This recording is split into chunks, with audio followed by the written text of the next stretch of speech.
Hello guys and welcome back to my channel. तो आज मैं एक्सप्लेन करने जा रही हूँ लेट्स फाइट घोस्ट का एपिसोड 2। पर उससे पहले अगर आपने एपिसोड 1 नहीं देखा है तो आई सजेस्ट कि पहले आप उसे देख लीजिए, जिसका लिंक मैं आई बटन या फिर डिस्क्रिप्शन बॉक्स में दे दूंगी। एक्सप्लेनेशन शुरू करने से पहले अगर आपने मेरे चैनल को सब्सक्राइब नहीं किया है तो प्लीज़ मेरे चैनल को सब्सक्राइब कर लीजिए और बेल आइकन को प्रेस कर दीजिए ताकि आप मेरे आने वाले वीडियोज़ की नोटिफिकेशन मिस ना करें। साथ ही साथ अगर वीडियो अच्छा लगे तो उसे लाइक एंड शेयर भी कर दीजिए। तो चलिए एक्सप्लेनेशन शुरू करते हैं। Like a Hellcat.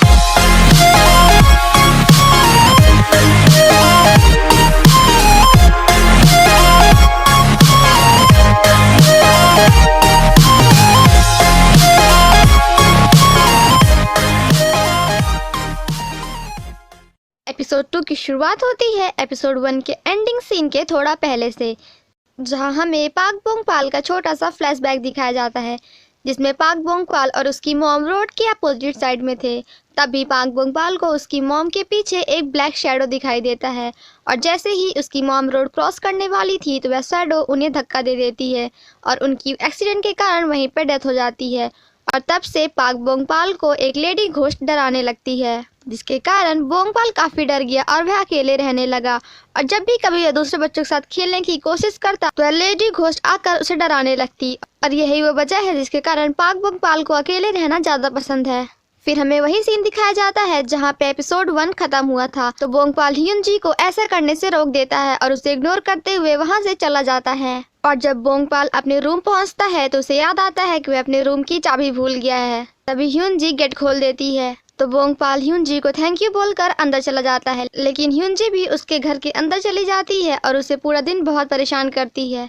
तो एट लास्ट बोंग पाल उससे इरिटेट होकर कहता है कि प्लीज़ यहाँ से चली जाओ। तो ह्यून जी कहती है कि ठीक है मैं चली जाऊंगी, लेकिन तुम्हें मेरे लिए एक फेवर करना पड़ेगा। यह मुश्किल नहीं है, सिर्फ और सिर्फ तुम्हें अपनी आंखें बंद करनी है।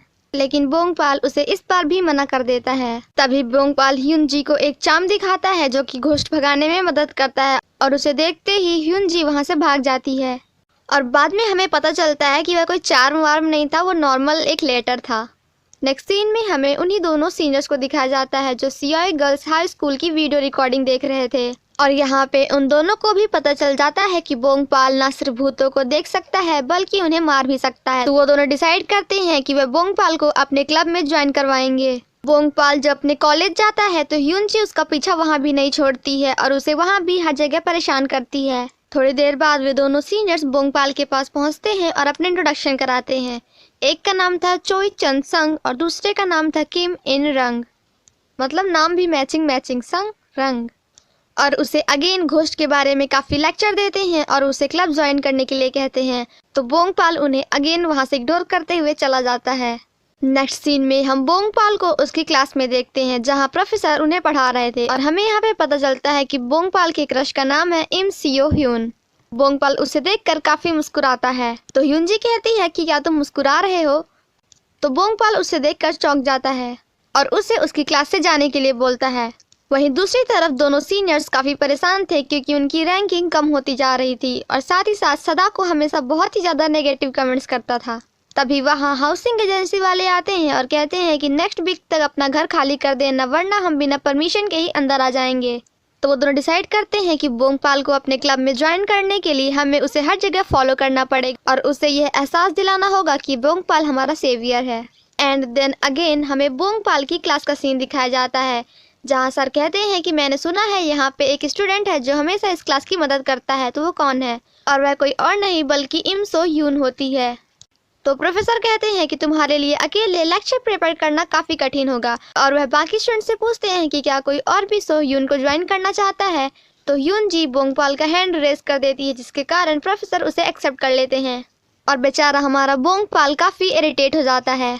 जिसके बाद क्लास ओवर हो जाती है तो सो ह्यून बोंग पाल के पास आती है और उससे थोड़ी बातें करती है, जिसके बाद बोंग पाल काफ़ी खुश हो जाता है। तो ह्यून जी कहती है कि भूलना मत, ये सिर्फ और सिर्फ मेरे कारण हुआ है। नेक्स्ट सीन में हम क्योंगजा को देखते हैं जो कि उसी लड़के के साथ थी। तभी उसकी नज़र प्रोफेसर पे पड़ती है और वह उन्हें देखकर बिल्कुल फ्लैट हो जाती है और उनके पीछे हनी हनी कहते हुए भागने लगती है। वहीं दूसरी तरफ हम बोंग पाल को देखते हैं जो कि अपने घर के छत पर एक्सरसाइज कर रहा था और ह्यून जी वहाँ भी उसे काफ़ी परेशान करती है। नेक्स्ट सीन में हमें एक घर दिखाया जाता है जहाँ पे एक आदमी लेटा होता है। तभी वहाँ पे एक लेडी घोस्ट आती है और उसके कान में कुछ कहती है, और जिसके बाद ये सीन यहीं पे कट हो जाता है। नेक्स्ट मॉर्निंग कुछ लेडीज आपस में बात कर रही थी कि उस घर पे फिर से किसी की मौत हो गई, और उसे किसी और ने नहीं बल्कि उसे घोस्ट ने मारा होगा जिसने उस घर को कैप्चर कर रखा है। तभी उन्हें याद आता है कि उसी घर पे एक लड़की की मौत हुई थी जिसका नाम था यून सिल, और उसकी बॉडी उसी घर के क्लोजेट में मिली थी जिसके हस्बैंड ने उससे पीट कर मार डाला था। तभी वहाँ पे म्योंगचुल आते हैं और उन लेडीज से उस घर का पता पूछते हैं, और जब म्योंगचुल वहाँ पहुँचते हैं तो वे देखते हैं कि सभी किराएदार उस घर को छोड़कर जा रहे थे। तभी उस घर की ओनर आती हैं और म्योंगचुल को अपने साथ अंदर ले जाती हैं, और म्योंगचुल को वह रूम दिखाती हैं जहाँ हमेशा लोगों की मौत हो जाती है। जिसके बाद म्योंगचुल एक्शन मारते हुए उस घर के अंदर तो जाते हैं, पर वहाँ पे उनका क्या हुआ वो तो देखने लायक था। वहीं दूसरी तरफ हम प्रोफेसर को देखते हैं जिनकी खुद की एक वेटनरी हॉस्पिटल होती है, और उनके साथ 2 नर्स भी काम करती हैं, और वो दोनों भी प्रोफेसर की काफी बड़ी फैन होती हैं। जब प्रोफेसर अपना ड्रेस चेंज कर रहे थे तो हमें उनकी पीठ पे एक अजीब सा साइन दिखाई देता है, और ये सीन यहीं पे कट हो जाता है। नेक्स्ट सीन में अगेन हमें बोंगपाल और ह्यूनजी को दिखाया जाता है, जहां बोंगपाल ह्यूनजी को अवॉइड करने की कोशिश करता है, वहीं ह्यूनजी उसे हर जगह फॉलो और परेशान करती है। और जब बोंगपाल एंड ह्यूनजी घर में होते हैं तभी अंकल म्योंगचुल डोर नॉक करते हैं, तो बोंगपाल ह्यूनजी से कहता है कि वह काफी अच्छे मॉन्क है और मुझे पता नहीं कि वह तुम्हारा क्या करेंगे। जिसके बाद ह्यूनजी वहां से चली जाती है। जिसके बाद म्योंगचुल एंड बोंगपाल दोनों साथ में बैठकर डिनर एंजॉय करते हैं। सेम नाइट ह्यूनजी बोंगपाल को सोता हुआ देखती है, तो वह जाकर अगेन उसे किस करने की कोशिश करती है। वह उसे इस पर किस करने ही वाली थी कि तभी वह म्योंगचुल की अजीब सी आवाज़ सुनकर डर जाती है, और बोंगपाल भी जीत जाता है। जिसके बाद दोनों की भागम भाग एंड पकड़म पकड़ाई फिर से शुरू हो जाती है। नेक्स्ट मॉर्निंग जब बोंगपाल अपनी कॉलेज में होता है तो ह्यूनजी भी वहां पहुंच जाती है और उसके साथ बात करने लगती है। तभी दोनों सीनियर्स जो बोंगपाल को हर जगह फॉलो करते हैं वह पीछे से बोंगपाल को अकेले में बात करते हुए देखते हैं, और वह समझ जाते हैं कि बोंगपाल किसी और से नहीं बल्कि घोस्ट से बात कर रहा है। तभी बोंगपाल को किसी का कॉल आता है जो उसे 2 घंटे के अंदर वहां बुलाता है, तो वह ह्यूनजी से कहता है कि मैं अपने काम पे जा रहा हूँ, सो प्लीज मुझे फॉलो मत करना। और बोंगपाल को ह्यूनजी नहीं बल्कि दोनों सीनियर्स भी फॉलो करते हैं। बोंगपाल कहीं और नहीं बल्कि उसी लेडी के घर जाता है जिसके घर में हमेशा किसी न किसी की मौत हो जाती है, और उसके दोनों सीनियर्स उसे यहाँ भी फॉलो करते हैं। बोंगपाल उस रूम के अंदर जाता है लेकिन ह्यूनजी दूसरी तरफ चली जाती है। वहीं दूसरी तरफ बोंगपाल जो कि उस रूम के अंदर होता है वह जाकर उस क्लोजेट को खोलता है जिसमें उस लेडी की डेथ हुई थी, तो वह लेडी उसे अंदर खींच लेती है।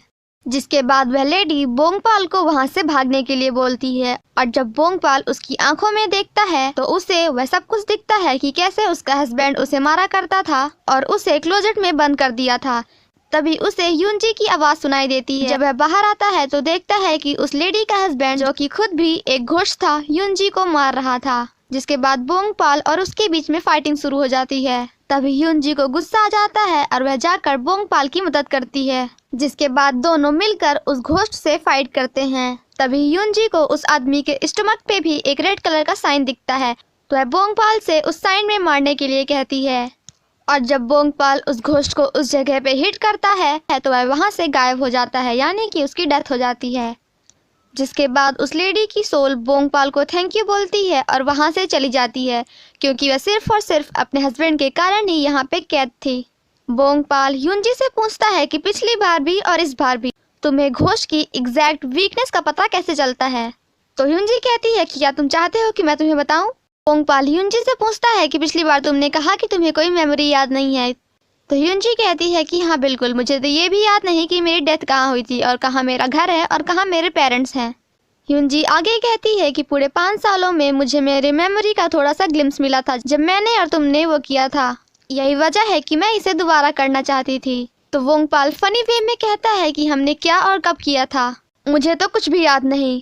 जिसके बाद ह्यूनजी को थोड़ा गुस्सा आ जाता है। जिसके बाद बोंगपाल जाकर ह्यूनजी को किस करता है एंड एपिसोड 2 यहीं पे खत्म हो जाता है।